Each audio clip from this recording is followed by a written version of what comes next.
नमस्कार, आप सभी का स्वागत है। दोस्तों, अगर आप किसी भी स्टेट का शिक्षक पात्रता परीक्षा देना चाहते हैं तो ये वीडियो आपके लिए इम्पोर्टेंट हो सकता है, क्योंकि बाल विकास एवं शिक्षण विधि आज का टॉपिक है।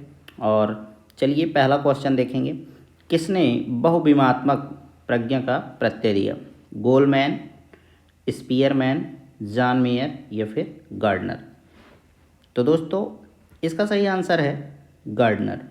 दोस्तों, अगर बात करें बहुविमात्मक प्रज्ञा क्या है, तो बहुविमात्मक प्रज्ञा को अन्य नाम से भी जानते हैं और इसे बहुबुद्धि का सिद्धांत भी कहते हैं। इस बहुविमात्मक प्रज्ञा या बहुबुद्धि सिद्धांत को 1983 ईस्वी में किसने प्रतिपादित किया था? तो हावर्ड गार्डनर ने प्रतिपादित किया था। ये इम्पोर्टेंट हो सकता है आपके लिए। दोस्तों, गार्डनर के अनुसार बुद्धि का स्वरूप जो है एकाकी न होकर बहुप्रकारी होता है। इन्होंने 8 प्रकार की बुद्धि बताई है, तो नाम इनका थोड़ा सा आप जान लीजिए। पहला होता है वैयक्तिक परबुद्धि, दूसरा होता है वैयक्तिक स्वबुद्धि, तीसरा संगीत बुद्धि, चौथा शरीर गतिकी बुद्धि, पांचवा स्थानिक बुद्धि, छठा तार्किक गणितीय बुद्धि, सातवां भाषाई बुद्धि और आठवां प्राकृतिक बुद्धि। तो आपके लिए जो भी इम्पोर्टेंट हो सकता है मैंने आपको नॉलेज दे दिया है हल्का फुल्का। तो चलिए अगला क्वेश्चन। डिसलेक्सिया में यह करने में कठिनाई होती है। क्या करने में कठिनाई होती है? आपके सामने 4 ऑप्शन है: पढ़ने, व्यक्त करने, खड़े होने या फिर बोलने में। तो दोस्तों, इसका सही आंसर है ए, पढ़ने में। डिसलेक्सिया एक प्रकार का अधिगम अक्षमता विकार है जिसके अनेक कारण हो सकते हैं। तो मैं उनमें से आपको कुछ कारण गिना देता हूँ। वर्णमाला अधिगम में कठिनाई होती है। दूसरा, अक्षरों की ध्वनि को सीखने में कठिनाई होती है। तीसरा, पढ़ते समय स्वर वर्णों का लोप होना। चौथा, समान उच्चारण वाले ध्वनियों को न पहचान पाना। पांचवा, शब्दों को उल्टा या अक्षरों का क्रम इधर उधर पढ़ा जाना। तो आप मेन चीज़ जानिए कि डिसलेक्सिया जिस बच्चे में होती है वो सही से पढ़ नहीं पाता है। निम्न में से क्या समावेशी कक्षा में शिक्षक की भूमिका नहीं है? तो आप क्वेश्चन को ध्यान से पढ़ा करिए और फिर उसके बाद आंसर देने के लिए तैयार हुआ करिए। अब देखिए इसमें है क्या। 4 ऑप्शन है: बच्चे की आवश्यकता के अनुसार या अनुरूप बैठने की पर्याप्त व्यवस्था करनी चाहिए। फिर क्या है दूसरा, शिक्षक को निःशक्त बच्चों पर ध्यान नहीं देना चाहिए। शिक्षक को बच्चों को प्रोत्साहित करना चाहिए। शिक्षक को सीखने में अक्षम अतिरिक्त समय देना चाहिए। तो दोस्तों, इसमें डी भी सही है और सी भी सही है और ए भी सही है, लेकिन गलत क्या है? बी, जो शिक्षक की भूमिका नहीं है, यही गलत है।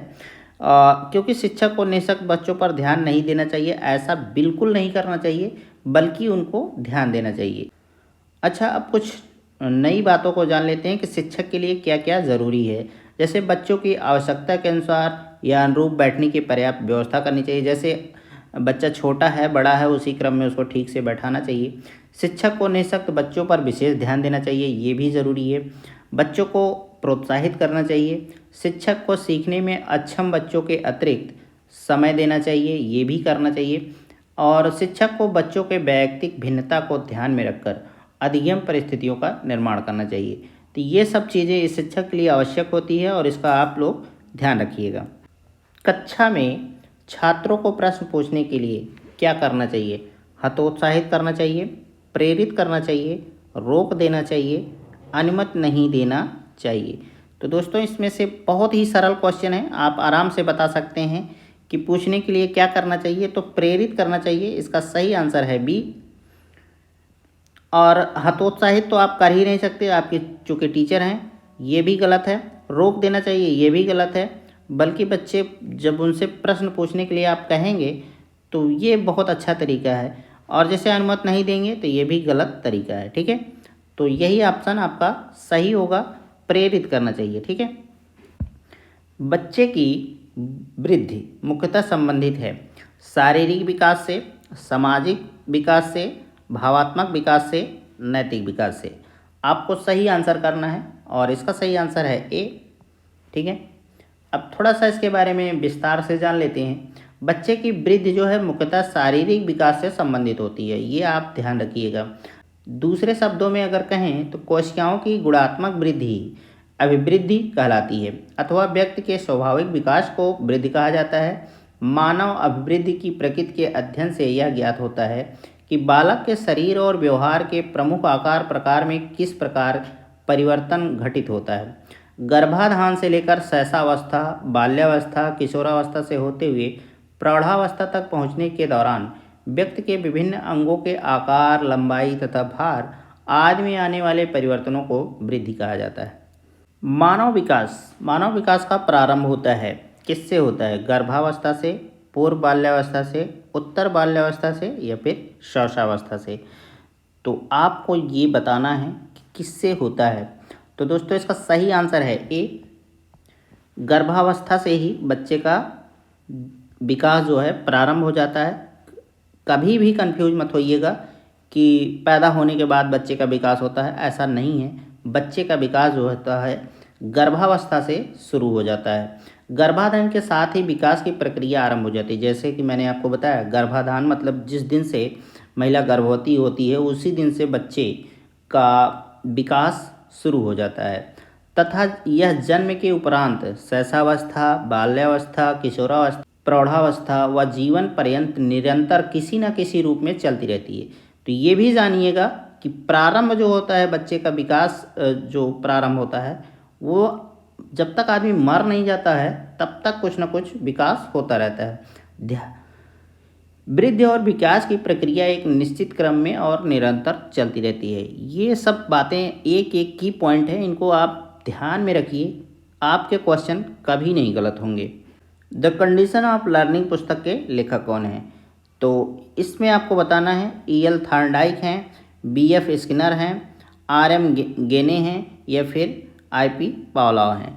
आपको बताना है कि इस पुस्तक के लेखक कौन हैं। आपको एक एक चीज़ को ध्यान रखना चाहिए और इसका सही आंसर है C, R.M. गेने। अब जैसे बात कर लें कुछ लेखकों के, जैसे इसमें जो दिए हैं तो उनके भी कुछ पुस्तकें हैं, उनके बारे में हमें जानना चाहिए। जैसे थॉर्नडाइक ने क्या लिखा है? तो animal intelligence, the psychology of arithmetic लिखा है इन्होंने। फिर B.F. स्किनर ने एक पुस्तक लिखी है, उसका नाम है द सिलेक्शन ऑफ बिहेवियर। और I.P. पावलोव ने लिखा है कंडीशंस, रिफ्लेक्सेस व चार्ल्स ऑफ कंडीशन। तो ये सब आप ध्यान रखिएगा। अब अगला क्वेश्चन देखेंगे। किशोरावस्था बड़े संघर्ष, तनाव, हमला व विरोध की अवस्था है, यह कथन किसका है? तो आपको बताना है यह कथन किसका है। जर्सील्ड का है, स्टेनले हॉल का है, सिम्पसन का है, क्रो एंड क्रो का है। तो दोस्तों ये बहुत ही इंपॉर्टेंट क्वेश्चन है और इसका सही आंसर है बी, स्टेनले हॉल। ठीक है।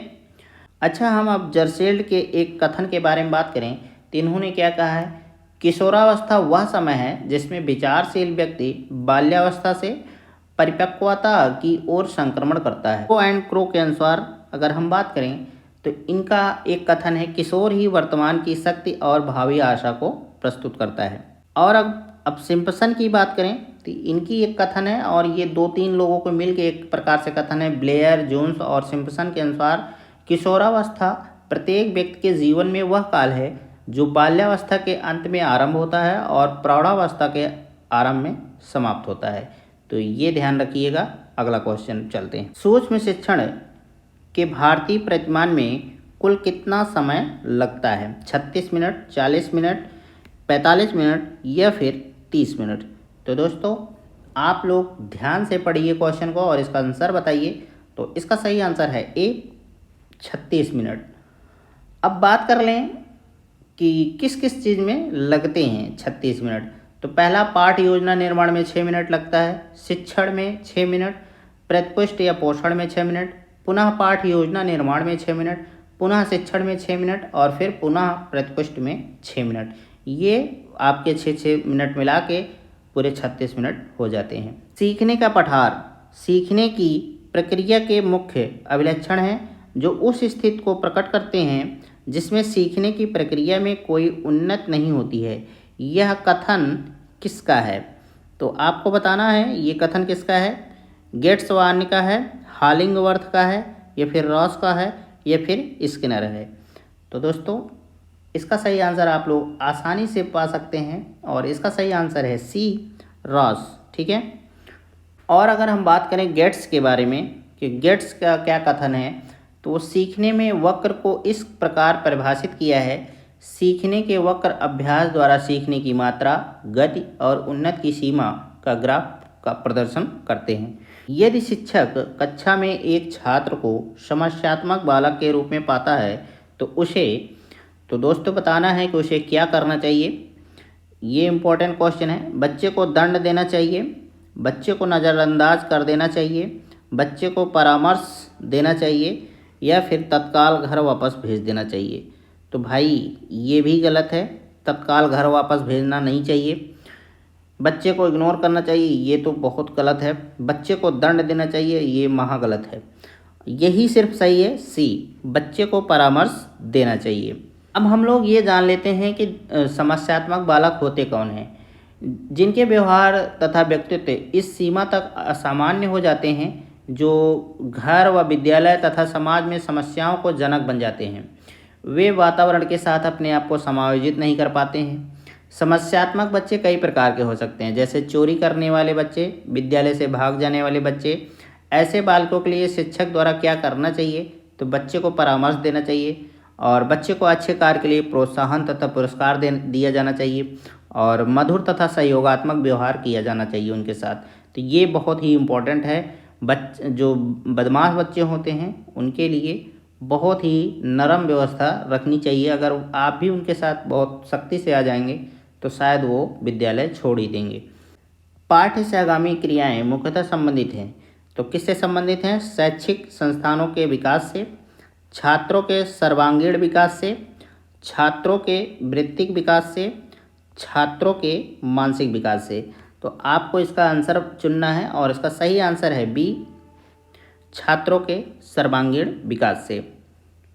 अब थोड़ा सा इसके बारे में अगर डिटेल जानें तो पाठ से आगामी क्रियाएं छात्रों के सर्वांगीण विकास से, छात्रों के रुचि और अवधान से, छात्रों की सक्रिय सहभागिता से, छात्रों की क्रियाशीलता आदि से संबंधित है। पाठ्य से आगामी क्रियाओं में खेल, नाटक, निबंध, प्रतियोगिता, शैक्षिक भ्रमण, अंताक्षरी आदि क्रियाएं होती हैं। तो आप ये बात ज़रूर जानिए कि पाठ्य से आगामी क्या होता है। नहीं, जब पता ही नहीं होगा पाठ से आगामी क्या होता है कि सहगामी मतलब पाठ के साथ ही साथ जो काम को आसान कर दे वही सब होता है सहगामी। खेल, नाटक, निबंध, प्रतियोगिता ये सब होता है। ठीक है। अगला क्वेश्चन, निम्नलिखित में से किसने अधिगम सिद्धांत का प्रतिपादन नहीं किया? आपको बताना है कि किसने अधिगम नहीं किया है। कोहलर, स्किनर, बीएस ब्लूम या फिर थॉर्नडाइक ने। तो यहाँ कोसलर है, आप कोहलर ही पढ़िएगा। मैंने हिंदी और इंग्लिश दोनों संस्करण रखा है, आप लोग अगर कंफ्यूज हों तो इंग्लिश का भी देख लिया करें। अब इसका सही आंसर होगा सी, बीएस ब्लूम।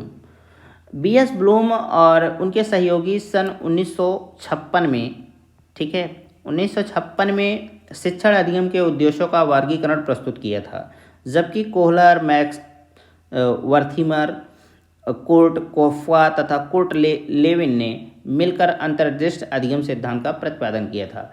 स्किनर जो हैं अधिगम का क्रिया प्रसूत अनुबंधन सिद्धांत प्रतिपादित किए और थॉर्नडाइक जो हैं अधिगम का संबंधवाद सिद्धांत प्रतिपादित किया था। शिक्षा में अवरोधन का तात्पर्य क्या है, ये तो आपको इसका बताना है। सही आंसर क्या होगा? बालक का विद्यालय में प्रवेश न लेना, बालक का विद्यालय न जाना, बालक द्वारा विद्यालय छोड़ देना या फिर किसी बालक का 1 वर्ष से अधिक समय तक एक ही कक्षा में रहना। आप इसका सही आंसर करिएगा और इसका सही आंसर मैं बता देता हूँ। इसका सही आंसर है डी, कि किसी बालक का 1 वर्ष से अधिक समय तक एक ही कक्षा में रहना। मतलब अगर कोई बालक फेल हो जाता है या फिर वो पढ़ने में कमज़ोर है, उसको दोबारा विद्यालय में उसी कक्षा में रखा जाता है, तो ये अवरोधन होता है। ठीक है दोस्तों, अगर आपने अभी तक चैनल को सब्सक्राइब नहीं किया है तो चैनल को ज़रूर सब्सक्राइब कर लें। आपके लिए ये चैनल पूर्णतः समर्पित है, आपको लगातार टेस्ट सीरीज़ देता रहेगा अलग अलग सब्जेक्ट पर। आप चैनल पर पहले एक बार जाइए तो देखिए, आपको हर सब्जेक्ट के लगभग आपको टेस्ट सीरीज़ मिल जाएगी और किसी न किसी परीक्षा की टेस्ट सीरीज़ मिल जाएगी। तो आप लोग अगर सच में सीरियस हैं, तैयारी करना चाहते हैं, तो आप इस चैनल के माध्यम से जुड़ सकते हैं और अपनी तैयारी को धार दे सकते हैं। तो चलिए आज का अंतिम प्रश्न आपके सामने है, निम्न में से किस कौशल में पूर्व ज्ञान का परीक्षण आता है? तो आपके सामने 4 ऑप्शन हैं, उद्दीपन परिवर्तन कौशल, प्रस्तावना कौशल, समापन कौशल या फिर प्रदर्शन कौशल। तो आप इसका सही आंसर करिए। तो दोस्तों इसका सही आंसर है बी, प्रस्तावना कौशल। प्रस्तावना कौशल है क्या?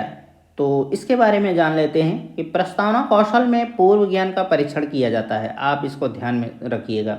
इस कौशल का उपयोग कर शिक्षक छात्रों के पूर्व ज्ञान का परीक्षण करता है, मतलब प्रश्न पूछता है, तरह तरह के कुछ ऐसे जुगाड़ करता है बच्चे जो हैं उसका आंसर सही सही दे पाएँ, ताकि वह नवीन ज्ञान को पूर्व ज्ञान से जोड़ सके। अब जैसे मान लीजिए आपने कोई नया चैप्टर शुरू किया है और तो आप उस नए चैप्टर को पहले पिछले चैप्टर से जोड़ने का प्रयास करेंगे, उनसे उसी आधार पर क्वेश्चन आप करेंगे जिससे वो आंसर कर पाएँ। शिक्षण में पाठ की प्रस्तावना से तात्पर्य है छात्रों व शिक्षक के बीच मानसिक समरसता स्थापित करना। एक बात ये भी होती है।